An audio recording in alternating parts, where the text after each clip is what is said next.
The problem here is not Logan retarded fuckface Paul. The problem is you, YouTube. The problem is fucking you. You people have zero accountability. You let all these unstable jackasses take the reins of your site while shafting your honest-to-God, hardworking, real YouTubers. Every time something like this happens, it's the same old shit. YouTube fucks up, people are outraged, YouTube comes up with some dopey half-assed apology and then everyone just forgets about it while all the smaller YouTubers have to pick up the slack. It's another huge fucking oversight that led to yet another big YouTube blunder that taints the image of the entire site. If this was just a one-time thing, then maybe you could excuse YouTube. But what is this? The 6th time YouTube has royally fucked up in the past 18 months?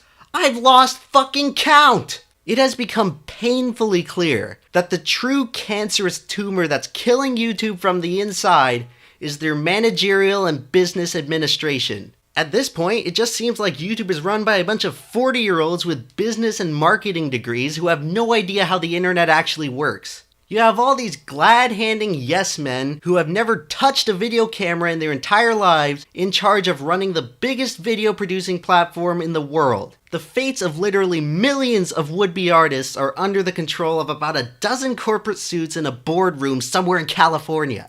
They chose to alienate their bread and butter core user base just so they could appeal to as much of the trendy idiot masses as possible who don't give a shit about the quality of the site. YouTube has been run so poorly over the past year and a half in particular that I would not be surprised if anyone in charge there spends more than 5 minutes a week watching YouTube videos. They just have to be completely oblivious to what's actually happening on YouTube based on the decisions they've made. Can you imagine if a company like Walmart or McDonald's fucked up as often and as severely as YouTube does on a regular basis? They would get slaughtered by their competitors. But the problem with YouTube is that they hold a de facto monopoly on user-generated video streaming. There's nowhere else to go. YouTube has the money and the advertisers, and until a real competitor appears that offers content creators a real financial incentive to jump ship, this site will continue to be run by incompetent people. YouTube's management doesn't even have to hold themselves to the same standards of companies like Facebook and Twitter. At least those companies have to answer to stockholders.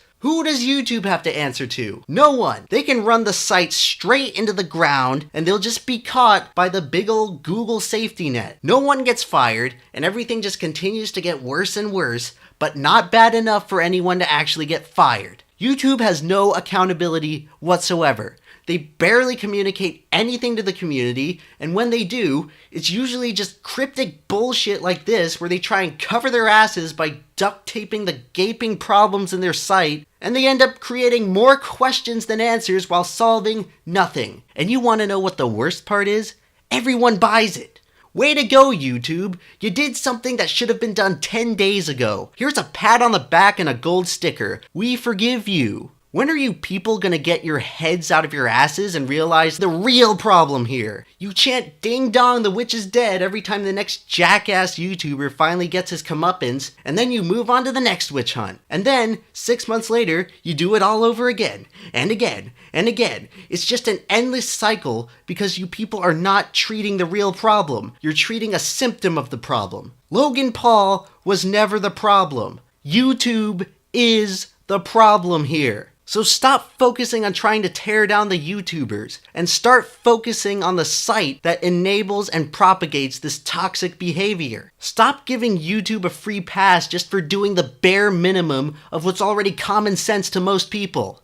We need to hold the biggest video streaming site on the web to a higher standard. If we don't hold YouTube accountable for their problems, then no one else will.